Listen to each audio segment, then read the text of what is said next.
uno de los naufragios marítimos más famosos, o sin duda alguna el más famoso que alguna vez haya ocurrido, y el cual este pasado abril cumplió 114 años desde su hundimiento. Por supuesto que sería el Titanic, que a muy diferencia de su película, este no tuvo un final para nada feliz para aquellos sobrevivientes, los cuales, aunque escaparon de ese trágico final, no lo harían de las heridas de aquellos que no lo lograron. Y para quienes son muy jóvenes, el RMS Titanic prometía ser todo. Prometía ser el barco más grande, más lujoso, más veloz y más en todo. Ya saben, el ego de los hombres de principios del siglo a todo su esplendor, que para sorpresa de muchos de los que estamos aquí no ha cambiado casi nada, aunque hayan pasado 100 años.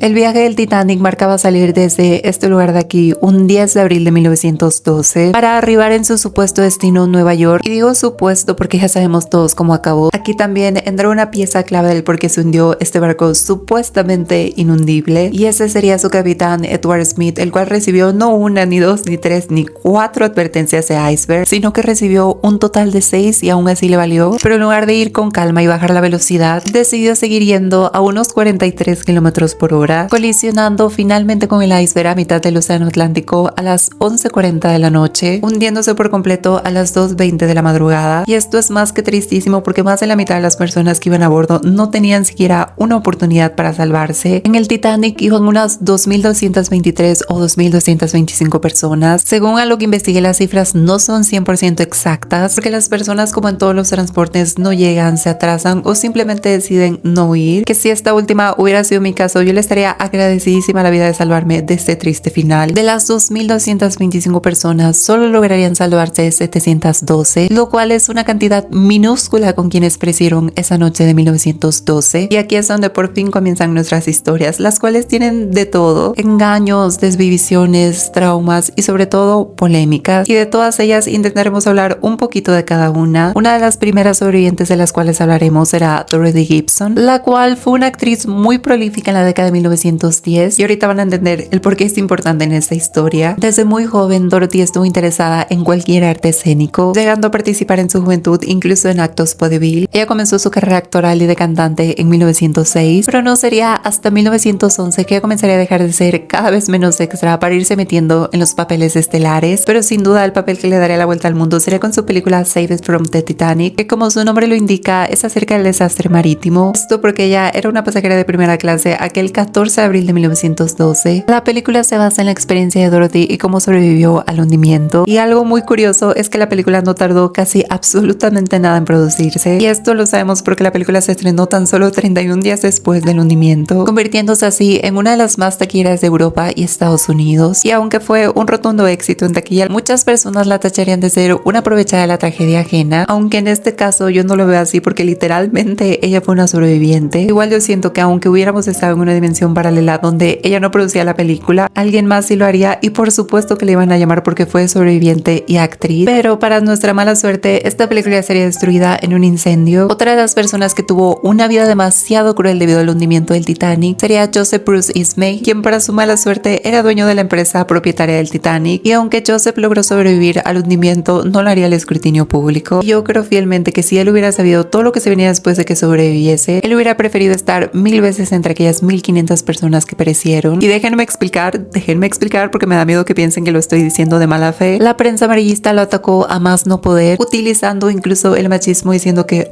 él se salvó en un barco de mujeres, lo cual no tiene nada de malo, porque hay una cosa que los periódicos amarillistas no mencionaron. Diversos testimonios aseguran que él ayudó a todo el que pudo subir a los botes salvavidas. Cuando él se dio cuenta de que ya no se podía hacer nada más, decidió subirse a uno de estos botes. Aunque él no tuvo la culpa del hundimiento, se lo reprocharía toda la vida, viviendo con depresión el resto de su vida, hablando solamente una vez con uno de sus nietos de este acontecimiento. También quiero decirles que no hablaré de personajes como Margaret Brown, Madeline Astor o Violet Constance. Otra de las cosas que sufrieron los sobrevivientes del Titanic fue que no les creyeron cuando la gran mayoría decía que vieron al barco hundirse en 2 pedazos. Y digo yo, qué cosa más ridícula, porque quienes no estuvieron ahí querían hacer parecer ver locos a los que estuvieron ahí. And we rowed away from the ship as fast as we could, because one has to do that, because I believe the suction when a vessel goes down is absolutely enormous. And we rowed away, and I didn't close my eyes at all. I saw that ship sink, and I saw that ship break in half. And for so many years, people have argued with me about that. But now at last, it has been proven beyond all doubt that she did break in half. I know she did, I saw her. and the forepart went down nose first, and the stern of that ship stood up in the water for quite a long time, or it seemed a long time to me, and then keeled over.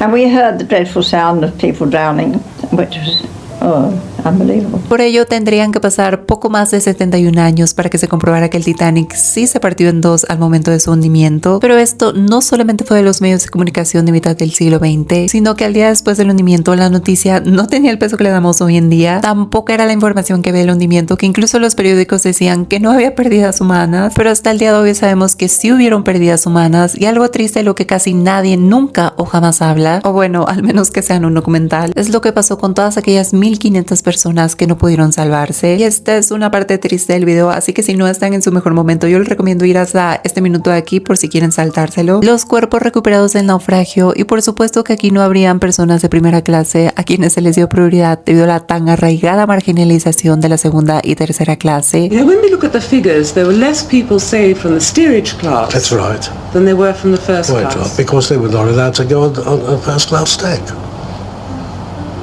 And that was the only way one could be saved. Yes. How did you escape?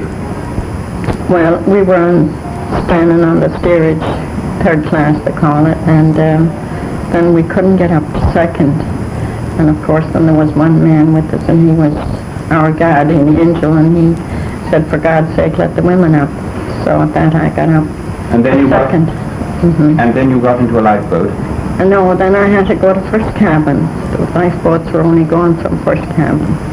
So there was a man on the second deck, and he asked me to go on his shoulder, and I climbed over, and then I think it was the last boat that was going out. Did you take They didn't want to let me on because there was too many on the boat already. But you got into the boat. But I said to the man I'd like to go with my sister because there was a neighbor with me, and I thought he'd feel it. Because I didn't want to lose the crowd. I didn't really think it was any danger, but I thought I'd miss them in the dark. You know, it was very dark. Did you see the ship sink? Oh yes, I was looking at it sinking when we were in the lifeboat, because we were in the lifeboat for 9 hours. And then which ship rescued you? Carpathia. Carpathia picked us up then early in the morning, about 9 o'clock or something. I think it was about 9 o'clock in the morning. Do you remember anything particularly of the scenes that night? You were in the lifeboat. And that was the most terrific time of all, with the shock, you know, for to hear the explosions.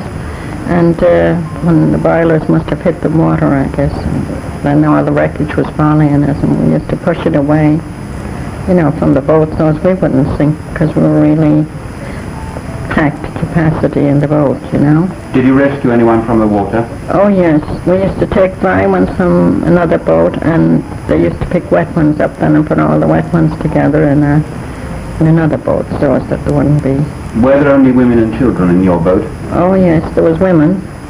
There was women, and one man, he had jumped in with a raincoat and a towel on his head, and he used to help us row the boat, and we used to keep on taking directions from the men. There was a couple of men, I guess, on really directing the boats to go wherever the Carpathia was, you know. En total se recuperaron solamente 328 cuerpos. Imagínense, 328 de 1500 personas. Era muchísimo menos de la mitad, y lo que más tristeza me da y me rompe el corazón es por todas aquellas familias que jamás pudieron reunirse con sus seres queridos. Y eso no es lo peor. De esos 328 cuerpos, se tuvieron que devolver más de 100 al mar debido a las condiciones de estos mismos, lo cual supuestamente ellos hacía irreconocibles los cuerpos, pero digo yo, hubieran dejado esos cuerpos, tal vez por la ropa los reconocían los familiares. Y todavía se pone peor porque de aquellas 209 personas que sí le dieron la oportunidad, solo serían reclamadas 59 personas, lo que nos deja con un total de 269 personas que jamás fueron reclamadas por sus familiares. Debido a todo esto, se decidió que los cuerpos fueran enterrados en distintos cementerios, como por ejemplo el cementerio Halifax, el Fairweather Lawn, también el cementerio El Barón de Highridge, y por último el cementerio Monte de los Olivos. Como les dije en un principio, las demandas de aquellas 1500 personas que lograron sobrevivir no se hicieron esperar, pero la Ocean Steam Navigation Company, la cual era dueña de la White Star Line, digamos que tenía un as bajo la manga. Esto porque para principios del siglo XX habían ciertas leyes las cuales limitaban la responsabilidad de tener que pagar indemnizaciones de cualquier tipo por algún accidente, pero eso sí, estas simplemente aplicaban si se demostrara que el accidente había sido un accidente, no culpa de ninguna de las personas de la tripulación, que aquí sabemos que sí pasó por el capitán Smith. La suma que se pretendía que pagara la White Star Line ascendía a unos 16 millones de dólares, pero luego cuando parecía que se había llegado a un acuerdo en 1915, la corte casualmente decidió que la White Star Line no tenía la culpa de nada. Finalmente ellos tuvieron que pagar una cifra, pero de la cual no se tiene una cifra exacta. Y aquí otra vez vamos a las clases sociales, porque dependiendo de qué clase y qué habías perdido en el Titanic es cuánto dinero te iba a tocar de esa cifra. Pero eso sería todo por el video del día de hoy. Muchísimas gracias a todas aquellas personas que llegaron hasta este punto del video. También recuerden que por TikTok e Instagram les subo contenido muchísimo más constantemente, pero ahora sí,